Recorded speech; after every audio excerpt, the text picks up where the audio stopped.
예, 이번 시간에는 2장 특수교육 대상자 진단평가와 배치에 대해서 공부하도록 하겠습니다. 목차로 보면은 정상과 이상의 개념, 진단 및 평가 이해, 특수교육 대상자의 선정 및 배치, 특수교육 관련 서비스 전달 체계 이런 순서로. 다음으로 그림 2-1에 살펴보면 정기분포 곡선에서의 정상과 이상 분포도를 알 수가 있습니다. 마이너스 2SD 표준편차 이상부터 플러스 2SD 표준편차 이하까지 해당하는 그 범위 95.4%를 우리는 흔히 정상적이고 일반적인 것으로 간주하게 됩니다. 이에 비해서 마이너스 ESD 표준편차 이하는 지적장애, 플러스 ESD 표준편차 이상은 영재를 의미하는데 이에 해당하는 아동은 이상, 특수로 명명되기 때문에 특수교육 대상자에 포함된다고 볼 수 있습니다. 표 2-1에 보면 이상 판별에 대한 견해가 있습니다. 통계적인 견해를 살펴보면은 이상을 정의하는 통계적 기준에 의하면 이상은 기준이나 평균에서의 일탈을 의미합니다. 인간의 행동 특성을 수량했을 때 대부분 종을 거꾸로 엎어놓은 같은 모양의 정상 분포 곡선을 나타낸 경향이 있습니다. 두 번째 의학적 견해를 살펴보면 유전 및 생리학적 이상 때문에 이상 상태가 발현하는 것으로서 신경계와 내분비의 기능 이상이나 유전 요인으로 인해서 이상 상태가 나타난다고 보는 견해가 있습니다. 의학적 견해에 따라서 이상 행동을 진단하고 치료할 때 객체의 외부에 나타난 증후만 가지고 이상을 진단할 수는 없다고 보는 것이죠. 왜냐하면 많은 사회적 요인이 개인의 이상 행동과 깊이 관련되어 있기 때문입니다. 세 번째 사회적 견해를 살펴보면 사회에는 사회 구성원들이 수행해야 하는 문화적 규범이 있습니다. 사회 문화적 견해에 의한 정상과 이상 여부 판단은 사회가 문화적으로 다른 경우 정상과 이상의 판단과 분류도 달라질 수가 있습니다. 다음으로 법률적 견해를 살펴보면 정상과 이상을 법률적으로 판단하기는 어렵습니다. 법률적 기준에서 이상 행동을 규정할 때는 심리적 장애의 근거가 큰 비중을 차지하는 것으로 간주하게 됩니다.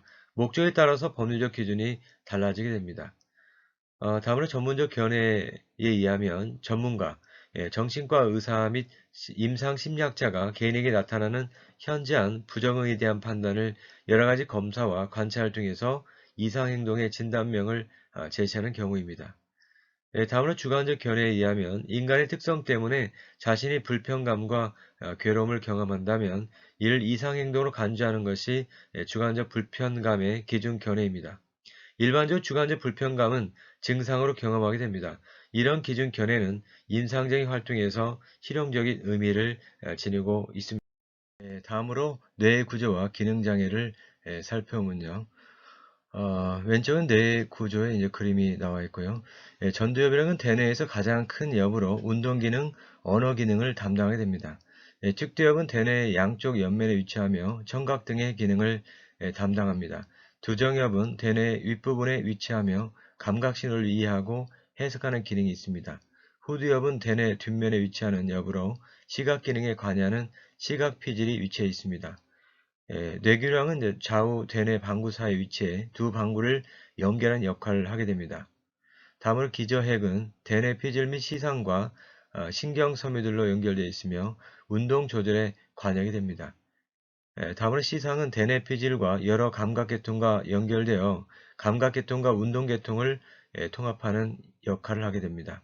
시상하부는 자율신경계 및 호르몬 분비를 통한 대사의 조절, 체온과 하루 주기의 리듬의 유지, 갈증, 굶주림, 피로의 조절 등 기초적인 신체 대사를 유지합니다. 뇌하수체는 신체 대사 및 생식과 관련된 여러 가지 호르몬을 분비하는 역할을 하고 다음으로 표 2-3에서 보는 바와 같이 좌뇌, 우뇌의 기능을 살펴보면 기능적인 측면에서 주로 논리적 수학적이면 좌뇌가 또 감정적이고 감상적인 것은 우뇌가 또 이성적인 건 좌뇌가 감상적인 것은 우뇌가 또 대화 시 이제 단어를 많이 사용하는 좌뇌가 대화 신체언어를 많이 사용하는 것은 이제 우뇌가 추상적이고 상징적인 학습 능력은 이제 좌뇌가, 사물의 공간 인식 능력은 우뇌가 주로 기능을 합니다. 다음으로는 이제 뇌기능 장애의 원인을 살펴보면요. 물리적 환경 요인으로서 약물종이나 공해, 상해, 또 방사선, 결핍 토양에 의한 경우 공기 오염과 환경 오염 등으로 볼 수가 있는데요. 또 더 나아가서 부모의 유전적 요인이나 또 산모의 상태에 따라서 또 출산 시 조건에 따라서 또 성장 조건에 따라서 이 뇌기능 장애가 다 같이 올 수가 있습니다. 예, 다음은 진단 및 평가의 그 의미를 살펴보면 진단하는 것은 개인의 특성을 양적으로 밝히는 것이고 사정이라는 것은 양적인 기술의 신뢰성 확인을 위한 질적인 특성을 파악하는 것을 의미합니다. 또 평가라는 것은 양적 질적 수치에 대한 의미 및 가치 부여, 미래의 방향성을 제시하는 것을 평가라고 볼 수 있습니다. 예, 다음으로 진단 및 평가의 목적을 살펴보면요. 진단 및 평가는 현재 아동이 나타내는 성취 수준과 그에 따른 교육적 요구의 결정, 그리고 이러한 결과를 토대로 특수교육 대상자의 적격성에 대한 결정, 개별화 교육 프로그램 작성, 아동의 진전도 및 학습의 강점 확인 등 같은 다양한 목적을 가진다고 할 수 있겠습니다. 예, 목적을 달성하기 고려할 내용으로서 첫째, 아동을 특수교육 대상자의 적격자로 포함시킬지 여부를 결정하고 둘째, 아동이 과거나 현재 수행 수준이 미약함에도 앞으로 더 높은 성취의 가능성에 대한 판단 세 번째, 손상된 기능 영역 중에서 회복이 가능한 영역의 변별 넷째, 아동의 회복을 위해서 동원할 수 있는 장점의 확인 등이 바로 고려할 내용으로 보겠습니다. 다음으로 평가의 분류를 살펴보면요. 교준, 참고 검사, 아동 개인의 수행 점수를 특정 비교 집단에 속하는 다른 아동의 수행 점수와 비교 해석하게 되고, 준거 참조 검사는 대상 아동의 수행 점수를 다른 아동과 비교하지 않고 그 아동의 검사 문항에 제시된 체크리스트 준거에 근거하게 됩니다.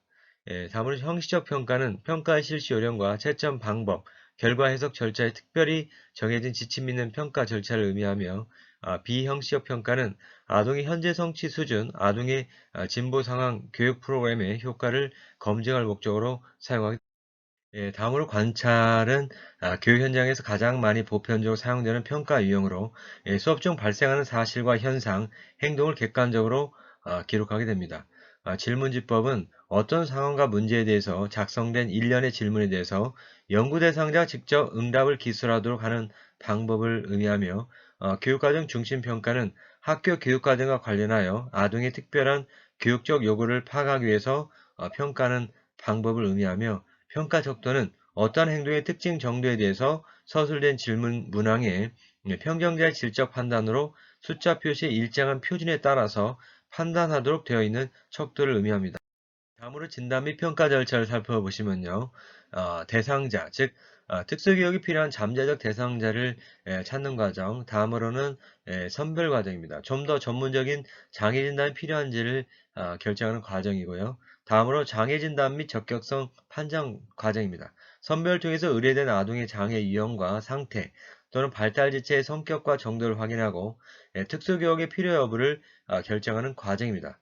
다음으로는 이제 교육적 진단 과정인데요. 아동의 현재 교육적 수준을 정확히 파악하고 앞으로 가르쳐야 할 개별화 교육 계획 프로그램을 계획 작성하는 단계입니다. 다음으로 아동의 교육적 성취에 대한 계속적인 자료 수집을 통해서 성취 수준 및 진도를 평가하게 되고요. 마지막으로 프로그램 평가 단계입니다. 중재 교육의 효과를 결정하기 위해서 프로그램 중간에 실시하는 형성 평가와 프로그램 마지막에 실시하는 총괄 평가로 마무리를 짓게 됩니다. 다음으로 검사 도구가 있습니다. 장애 조기 발견을 위한 선별 검사로서 사회 성숙도, 영유아 발달, 적응 행동 검사가 있습니다. 또한 진단 및 평가 영역으로서 시각, 청각, 지체 장애에 따라서 그 관련된 기초학습 기능, 시기능 검사, 촉기능 검사, 시력 검사, 청력 검사가 있고요. 또 지적 장애 유형에 따라서 지능, 기초학습, 사회 성숙도, 운동 능력 평가, 적응 행동 검사가 있습니다. 다음으로 정서행동 장애, 자폐성 장애의 부류로서 적응행동, 행동발달 평가, 성격 진단, 학습 준비도 검사가 있습니다. 다음으로 의사소통 장애 영역으로서 구문, 언어발달, 의문 검사가 있습니다. 다음으로 학습장애 영역으로서 지능, 지각 발달 검사, 기초학습 기능, 지각 운동 발달, 학습 준비도, 시각 운동 통합 발달 검사가 있습니다. 예, 다음은 특수교육 대상자의 선정 및 배치 관한 부분인데요. 장애인 등의 특수교육법 17조 특수교육 대상자의 배치 교육에 관한 관련 조문을 살펴보시면요. 교육장 또는 교육감은 제15조에 따라서 특수교육 대상자 선정된 자를 해당 특수교육 운영위의 심의를 거쳐 다음 각호 어느 한에 배치되어 교육해야 한다. 그래서 제1호는 일반 학교의 일반 학급, 2호는 일반 학교의 특수 학급, 3호는 특수 학교가 있습니다. 동조 2항에 따르면 교육장 또는 교육감은 제1항에 따라서 특수교육 대상자를 배치할 때는 특수교육 대상자의 장애 정도, 능력, 보호자의 의견 등을 종합적으로 판단하여 거주지에 가장 가까운 곳에 배치를 합니다. 동조 제3항에 따르면 교육감이 관할구역 내에 거주하는 특수교육 대상자를 다른 시도에 소지하는 각급 학교 등에 배치하고자 할 때에는 해당 시도 교육감, 국립학교의 경우는 해당 학교장을 의미하는데요. 그래서 해당 시도 교육감과 협의를 해야 합니다. 교재 57조 특수교육 대상자의 선정 배치 사례는 참고하기를 다음은 특수교육 관련 수업 전달 체계인데요. 다음 같은 이제 피라미드적 구조를 보면은 제한 정도에 따라서 최소와 최대치가 있습니다. 그래서 일반 학급에서 이제 협력적 자문 및 이제 교수 형태, 특수 학급, 특수학교, 가정 순회교육, 병원학교, 기숙시 학교 이래까지 그 전달 모형을 살펴볼 수가 다음으로 협력적 팀 접근이라고 하는 개념을 세 가지 관점에서 살펴보겠습니다. 먼저 다학문적 접근이라고 하는 것은 전문적인 지식과 기능을 여러 전문가가 상호간에 독립적으로 활동하는 접근 방법입니다.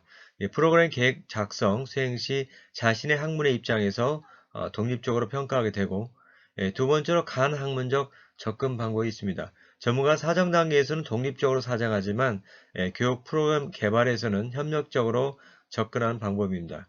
중개 계획 중 자신의 분야에 관련된 지원만을 제공할 책임이 있게 됩니다. 다음은 초학문적 접근인데요. 앞에 두 접근이 가지고 있는 단점을 해결하기 위한 방안으로서 서비스를 통합된 형태로 제공하기 위해서 역할을 나누게 됩니다. 다음은 협력적 팀 접근의 구성과 역할을 살펴보면요.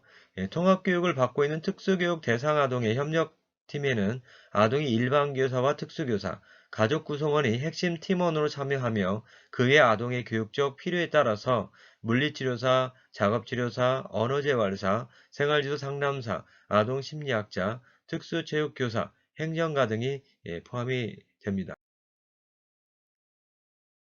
수고 많으셨습니다.